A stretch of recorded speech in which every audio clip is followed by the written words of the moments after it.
Hi, welcome to Plan9Crunch. I'm Doug Gibson, and today we're going to talk about a movie called Condemned to Live, which is a 1935 Poverty Row film about vampirism.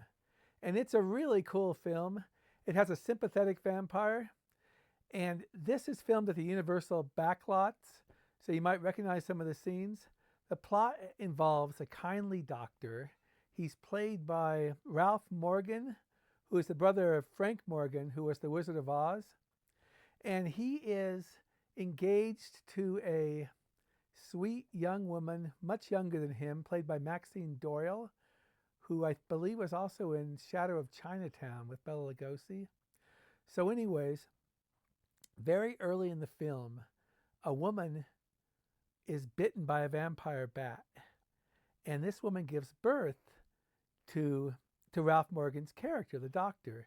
So what we have here is actual prenatal vampirism, and I got that observation from Forgotten Horrors, which is a great book. They have 6 or 7 volumes, and they're right behind me there. So, anyways, Morgan, the doctor, is carrying this huge burden. He's a vampire, and no one in the village knows it. And he has a faithful servant, a hunchback, named Zanz, who's played by Misha Auer, who was a pretty reputable actor at the time.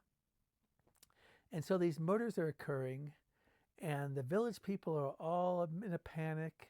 And Morgan is dealing with the fact that he's actually a killer. Zahn knows he is, but is helping him cover it up.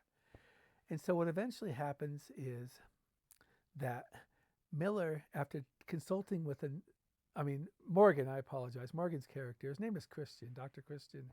He consults with a colleague that he's going to give himself up. But this is where I want to talk about the subject today.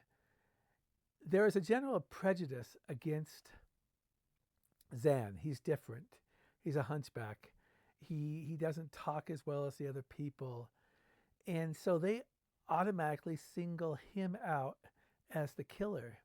And we're going to get to a scene that's very interesting. It's near the climax, where you might see parallels to Vampire Bat, where Dwight Frye's character is forced to death by villagers. But you'll see this right here, where the good doctor, Frank Delestrito, in his book, in his essay, The Vampire Strikes Back, pointed out that Condemned to Live is an example of a sympathetic vampire. You're going to see the vampire, played by Morgan, try to make amends at the very end. Can we watch this right now, Jack, please? There they are at the pitchforks. There's Misha Auer's character, Zan. I tell you, Zan is innocent. He killed my sister. He tore Anna's throat. David is in league with him. Release David. But he's a blasphemer. Yes, you are the right. Say release him.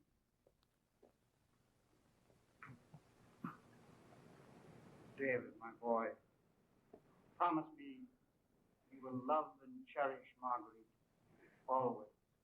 I promise.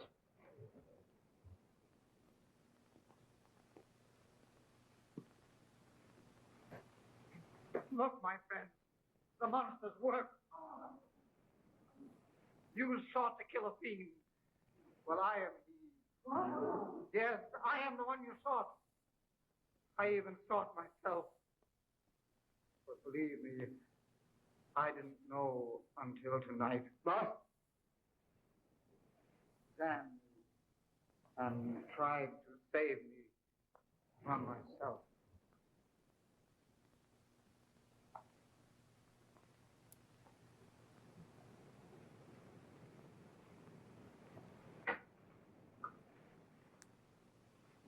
And as my friend, I have only one thing left to do. All.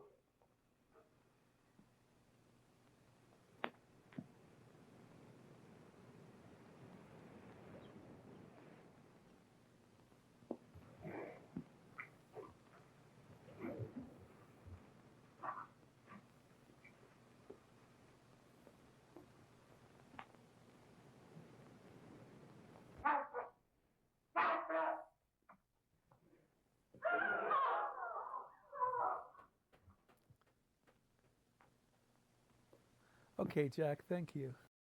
This is a very powerful scene for a low budget film, and it was directed by a guy named Frank R. Strayer, who also directed some other low-budget films that sort of were not copies, but related to bigger budget films. He directed The Vampire Bat and The Monster Walks.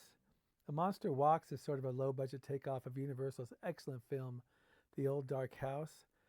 But I really appreciate a low-budget Poverty Row studio. This was made by something called Invincible Pictures back in 1935, putting so much time and energy into telling a good tale. I often wonder how Bela Lugosi might have done this role, playing a vampire from a different perspective, because Morgan does a very, very good job creating sympathy for the character. And you see that because he is this respected guy, nobody ever suspects him, but they go after his hunchback, who I think is a victim of extreme discrimination in the film.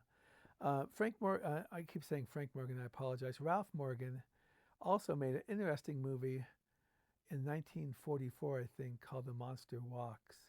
So this is not the only genre film he was in. So listen, you can watch Condemned to Live just about anywhere. There must be 10 copies on YouTube. It's well worth an hour and 4 minutes of your time. So this is Doug Gibson from Plan9Crunch. We're on Facebook, we're on YouTube, we're on TikTok, and we have a blog at plan9crunch.com. And that's a wrap.